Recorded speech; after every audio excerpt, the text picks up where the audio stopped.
আনওয়ার আলী নিয়ে চলে এলো পিএসসির ইন্টারিম অর্ডার। যেরকমটা সবারই এক্সপেকটেশনস ছিল সেটাই কিন্তু দেখা গেল। পিএসসি ভার্ডিক্ট দিয়েছে যে আনওয়ার আলী যেই টার্মিনেশনটা করেছেন that is an unjust termination. নমস্কার বন্ধুরা, আজকে চলো এই পিএসসির ভার্ডিক্ট নিয়ে আলোচনা করা যাক এবং দেখা যাক যে আপকামিং ডেজে এটার কি এফেক্ট পড়বে on all parties, specially Mohun Bagan, east Bengal, Delhi FC এবং আনওয়ার আলী এরা আপকামিং ডেজে কি করবে। আজকে চলো সেটাই কিন্তু আলোচনা করা যাক। তো ফার্স্টেই বলে দিই যে আমি কালকের ভিডিওতেই আলোচনা করেছিলাম যে আনওয়ার আলীর টার্মিনেশন কিন্তু পিএসসি অ্যাকসেপ্ট করেছে। তারা জানিয়েছে যে হ্যাঁ, অ্যাজ পার কারেন্ট ল যদি একটা প্লেয়ার কোনো পার্টিকুলার ক্লাবে খেলতে চায় না তাহলে সেক্ষেত্রে তাকে ফোর্সফুলি একটা ক্লাবে রাখা যাবে না, এবং সেক্ষেত্রে তিনি যে টার্মিনেট করেছেন একটা কন্ট্রাক্ট সেটা পিএসসি অ্যাকসেপ্ট করেছেন।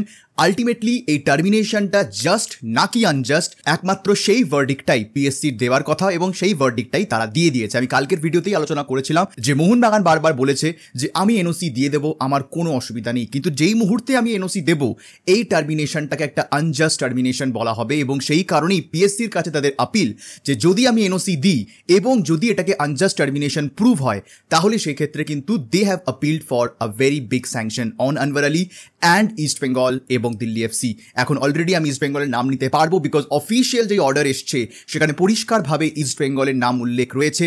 ইস্ট বেঙ্গল এবং দিল্লি এফসিকে 5 দিন সময় দেওয়া হয়েছে রিপ্লাই করার জন্যে যে এই যে আনজাস্ট টার্মিনেশন হয়েছে সেক্ষেত্রে প্লেয়ারের সাথে সাথে কেন তাদেরকেও অ্যাকাউন্টেবল ধরা হবে না এই আনজাস্ট টার্মিনেশনের পেছনে, সেটার এক্সপ্লেনেশন চাওয়া হয়েছে পিএসসির তরফ থেকে এবং সেটার জন্য 5 দিন সময় রয়েছে ইস্ট বেঙ্গল এবং দিল্লি এফসির কাছে এবং দেখা যাক যে তারা সেটার কি উত্তর দেয়। বাট আলটিমেটলি এই মুহূর্তে দাঁড়িয়ে যা সিচুয়েশন, আনওয়ার আলীর termination has bin proven as an unjust termination, যেটা আমরা সকলেই জানতাম সেটার হওয়ার চান্সেসই সব থেকে বেশি ছিল। এবং এখান থেকে আনজাস্ট টার্মিনেশন দেওয়ার সব থেকে বড় কারণ হচ্ছে যে ফিফার যে নিয়ম সেই নিয়ম এআইএফএফ এখনো কিন্তু চালু করেনি এবং এরই সাথে উইদাউট এনি প্রপার কজ যেরকমভাবে আনওয়ার আলী এই টার্মিনেশনটা করেছেন সেই কারণেই কিন্তু এই আনজাস্ট টার্মিনেশন ঘোষণা করা হয়েছে। কারণ মোহনবাগানের সাইড থেকে কোনো রকমের খামতি ছিল না। টাইমে তিনি স্যালারি পেয়েছেন, টাইমে তিনি অ্যামিনিটিস পেয়েছেন, প্রপার গেম টাইম পেয়েছেন, ভালো এনভায়রনমেন্ট পেয়েছেন, যা চেয়েছেন সবই পেয়েছেন। একমাত্র লোন ডিলটা পার্মানেন্ট করো সেই চাহিদাটাই মোহনবাগান মেটায়নি এবং সেটার কারণে এই টার্মিনেশনকে জাস্ট কজ বলা সম্ভব নয়। This is an unjust termination এবং আপকামিং এবার কি হবে এটাই হচ্ছে দেখার বিষয়। তো বেসিক্যালি মোহনবাগানের পক্ষ থেকে তো অবভিয়াসলি আমরা জানি যে তারা অ্যাপিল করেছে যে দে ওয়ান্ট স্যাংশনস, প্লেয়ারের ওপর স্যাংশন চাই তারা। দুটি ক্লাব ইস্ট বেঙ্গল এবং দিল্লি এফসি তাদের উপরেও তারা স্যাংশনস চায় এবং এরই সাথে they want a compensation of more than 15 crores। এটা একটা অদ্ভুত রকমের অ্যামাউন্ট এবং অস্বাভাবিক একটা অ্যামাউন্ট যেটা কোনো ক্লাব দিতে পারবে বলে আমার মনে হয় না। এবং সব থেকে বড় কথা হচ্ছে এই টাকাটা কে দেবে এটার ওপরও সিদ্ধান্ত কিন্তু নিতে হবে এই দিল্লি এফসি, ইমামি, ইস্ট বেঙ্গল এবং আনওয়ার আলীকে, বিকজ এই 3টে পার্টি ইনভলভড রয়েছে এই টার্মিনেশনের পেছনে এবং সেই কারণেই এই 3জনকেই অ্যাকাউন্টেবল ধরছে পিএসসি এই টার্মিনেশনের পেছনে এবং যার ফলে তাদেরকে এক্সপ্লেনেশন চাওয়া হয়েছে যে জানাও তোমরা কেন এরকমটা করেছো। এবং এটা খুবই এক্সপেক্টেড ছিল যে কেসটা লম্বা চলবে, এটা আমরা সকলেই জানতাম। এবং এখন এই আনজাস্ট টার্মিনেশন হওয়াতে ইস্ট বেঙ্গলও ইনভলভড হয়ে গেল এই ট্রায়ালটার মধ্যে, যার ফলে আমার মনে হয় যে এবার ইস্ট বেঙ্গলের উকিলরাও কিন্তু এই কেসে সাহায্য করবে আনওয়ার আলীকে যাতে কম টাকায় কম স্যাংশনে আনওয়ার আলী মোহনবাগান ছেড়ে ইস্ট বেঙ্গলে সাইন করতে পারেন। এটা কিন্তু কনফার্ম হয়ে গেল যে আনওয়ার আলী মোহনবাগানের আর প্লেয়ার নন। আনজাস্ট কজের termination has been accepted by PSC. তো basically Anwar Ali is no more a Mohun Bagan player.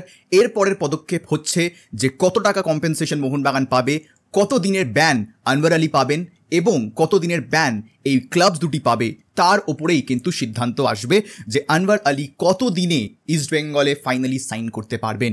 এটা কিন্তু এখনো ঝুলে থাকবে। খুব শিগগিরই যে এটার কোনো সলিউশন আসবে সেরকমটা নয়। ইনফ্যাক্ট আমার মনে হয় যে ইস্ট বেঙ্গল এবং দিল্লি এফসি তাদের যে বক্তব্য রাখবে সেখান থেকে কিন্তু কেসটা আরও ড্র্যাগ হওয়ার সম্ভাবনা রয়েছে, যার ফলে সব মিলিয়ে কিন্তু আনওয়ার আলীর ফুটবল খেলা এই রিসেন্ট টাইমসে কিন্তু ডিফিকাল্ট হয়ে যেতে পারে। খুব শিগগিরই যে আনওয়ার আলী মাঠে ফিরবেন এটা এক্সপেক্ট করাটা কিন্তু এই মুহূর্তে উচিত হবে না। তো দেখা যাক। আমার মনে হয় যে ইমামি, ইস্ট বেঙ্গল, দিল্লি এফসি এবং আনওয়ার আলী এই 3টে পার্টি এরা কিন্তু আপিল করবে এআইএফএফ এর হায়ার আপিল কমিটিতে এবং সেখান থেকে তারপরে আবার দেখতে হবে যে কোন দিকে সিচুয়েশনটা যায়, বিকজ এটা আমরা সকলেই জানতাম যে যার ফরেই ডিসিশনটা যাক না কেন তার অপোজিট পার্টি এটাকে অ্যাপিল করবেই। এবার দেখতে হবে যে কত দিনে এই অ্যাপিল শোনা হয় এবং কত দিনে এই আনজাস্ট টার্মিনেশনের ক্ষেত্রে এই যে কম্পেনসেশন বা এই যে স্যাংশনস এইগুলোর উপরে ডিসিশনস আসে সেটাই কিন্তু আমাদের নজর থাকবে। তো এই হচ্ছে আনওয়ার আলীকে নিয়ে লেটেস্ট আপডেট আজকের। অবশ্যই অবশ্যই তোমরা কমেন্ট সেকশনে জানিও যে তোমাদের কি মতামত এই পুরো বিষয়টা নিয়ে, তোমরা কিরকমভাবে দেখছো সেটা কমেন্ট সেকশনে জানাতে কিন্তু একদম ভুলবে না। আপাতত আজকের এই ভিডিওটা আমি এখানেই শেষ করলাম। দেখা হবে তোমাদের সাথে পরের ভিডিওতে, আর এই ভিডিও দেখার জন্য তোমাদের সবাইকে জানাবো ধন্যবাদ।